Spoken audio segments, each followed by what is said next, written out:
Alors je m'appelle Julien Tano, j'ai 22 ans, je suis originaire des Sables-d'Olonne.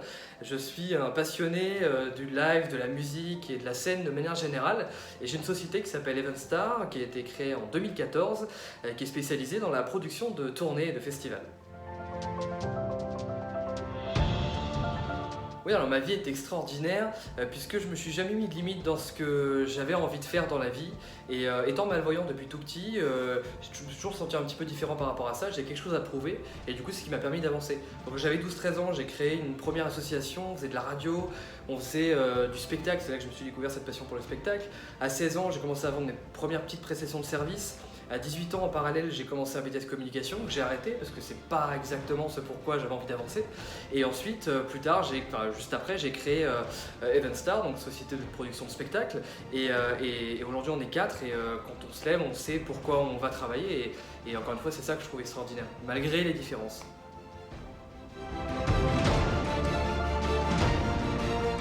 Alors ce qui m'a donné l'impulsion, la première chose c'était quand j'avais 12-13 ans, je me suis rendu compte qu'au-delà de l'école, au-delà de notre vie dans notre chambre d'ado, on peut exercer sa passion hors des sentiers battus en faisant de l'associatif. C'était quelque chose que je connaissais pas et qui s'est avéré hyper intéressant pour la suite.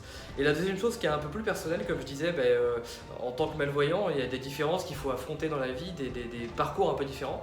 Et je crois que quand il y a cette différence-là, quand il y a une sorte de fêlure, j'allais dire, il y a deux possibilités. Soit on prend la vie en se disant bah, ça va être galère, on va pas y arriver, on se renferme un petit peu, ou alors on prend la deuxième solution, c'est de se dire bah, tout est possible, je m'en fous, et puis même si je suis différent, je le ferai. Et moi j'ai choisi la deuxième solution, et c'est ça qui m'a donné l'impulsion d'avancer dans la vie. Alors, mon prochain rêve, à titre perso, alors ça peut paraître un peu bête, mais depuis un petit moment, depuis longtemps maintenant, je dessine ma maison, j'imagine la maison de mes rêves, et ce serait un bel aboutissement pour moi de la voir se faire construire un jour. Et puis à titre professionnel, c'est peut-être un petit peu moins original, mais c'est de continuer à faire grandir Evenstar, ma boîte, à recruter du monde, à développer des projets qui nous font plaisir et dans lesquels on donne un sens en fait.